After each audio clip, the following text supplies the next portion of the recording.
Hey folks, welcome to the channel. We got a quick update video for you today, just kind of doing some maintenance work on some of the updates BSG has done, some of the things they've talked about and changed with the Labyrinth, stuff you're definitely gonna want to be interested in because it's changed from my guide videos, as well as a quick little economy guide. So let's not waste any more time and get you guys up to speed. Okay, so first off, catching up a little bit, BSG installed a technical patch. This was back on the 28th, but it did a couple of things that I want to point out. First, it made it to where you can put key cases, the new key case, inside thick items cases and items cases. So you can see right here, Sergey's showing us doing that. Some people complained about that. I think it was just an oversight. I don't think it was anything intended, but people bringing it up mentioned it, and it got changed. So now you can do that if you didn't know. They changed the task Shady Contractor. It did have a minimum level. I think it was 21 or 25 or something like that. They completely removed it. There's no longer a level restriction, so you can start those right away. Task Force Alliance had a 5-hour time gate, so that has been reduced to 1.5 hours. So much less easier to do. That was part of my video, but they changed it. And then they fixed a visual bug with incorrect water rendering on shoreline. Basically, the water wasn't there. You couldn't like run through where it was at, but like the river and stuff didn't show up, or the little ponds and things. The ocean was still there. That'd look crazy if that wasn't there. But the everything else, the water on the rest of the map wasn't. Now, moving on from that, we will jump to the next thing they fixed, which was right after this. That patch caused some issues with found in raid status. Basically, things were removed and they reset all this stuff.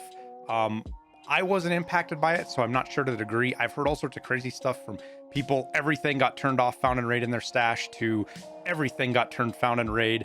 I don't know. I just want to pass along the BSG patch. If it happened to you and you haven't played since, maybe take a peek. Hopefully it did correct the issue for you.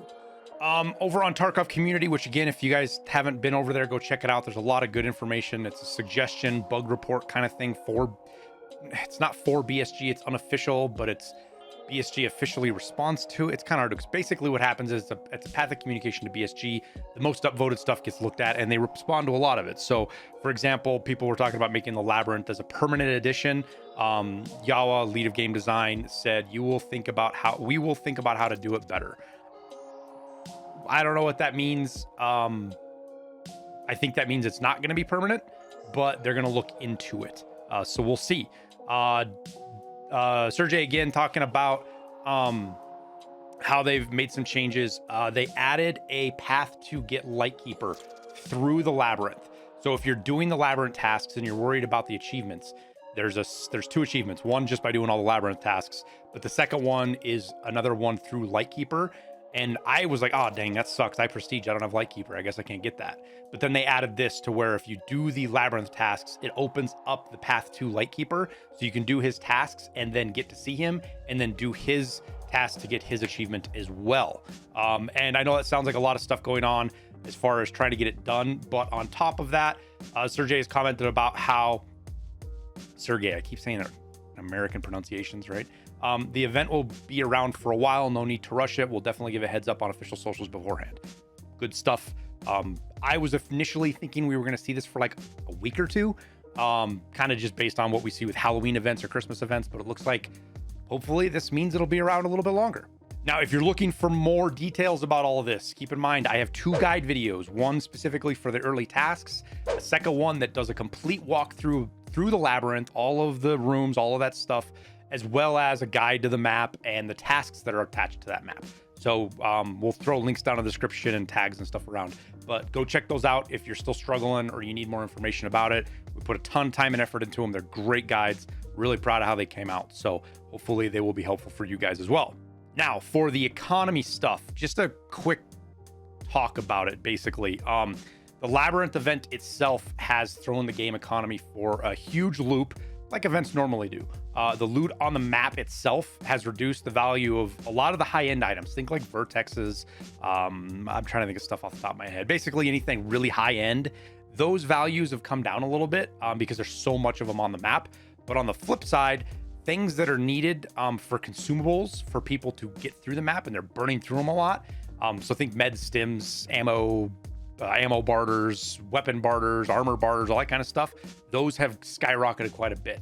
So I've got a few things I'll point out for you now that you might not know about that are definitely worth paying closer attention to. First one's going to be gold neck chains. Now, that might sound obvious. You're going to loot those anyways, but keep in mind they are selling for anywhere from like 60 to 90K on the flea market. And that is because of the barter. At least I believe it's because of this barter on Ragman for the key card itself. A lot of people, this is how they're getting their key cards. It's the only way they can get their key cards because they might not have completed all the tasks yet that unlock like the purchase on Therapist. Like Therapist has a purchase for one. Where's it at? Right here. But you got to do tasks to get that. And Ref has a barter for one, but again, you got to do tasks for that. So that's part of why you're seeing a huge spike in the gold chains. Next up is radiator helixes.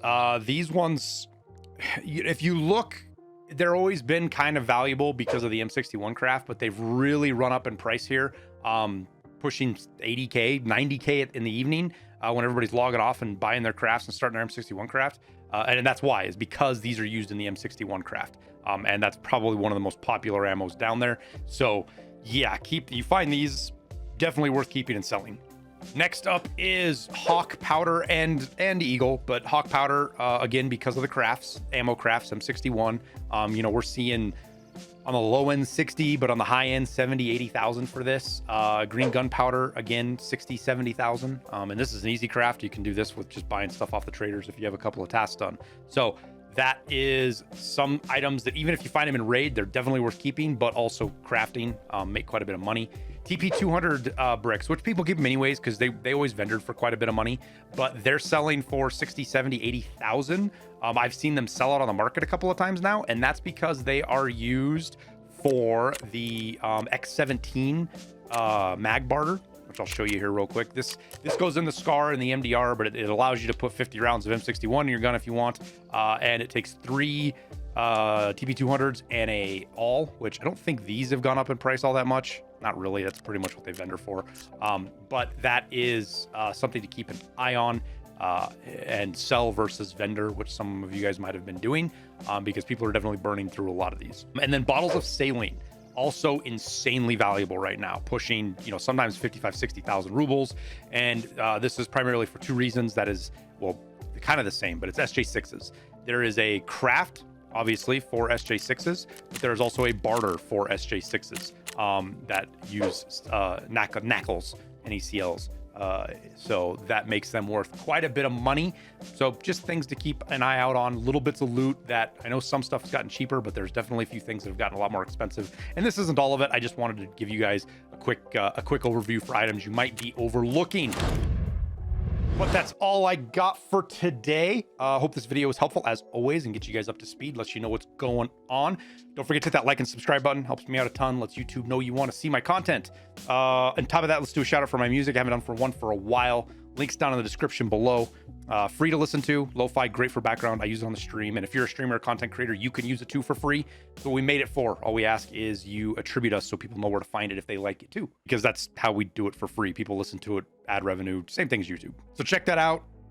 Favorite a song you like or add my playlist or whatever you need to do. It all helps me out in the end, and I greatly appreciate it. But we'll wrap her up there. Thank you guys for watching. Wish you the best of luck in your raids, especially in the Labyrinth, and we'll see you in Tarkov.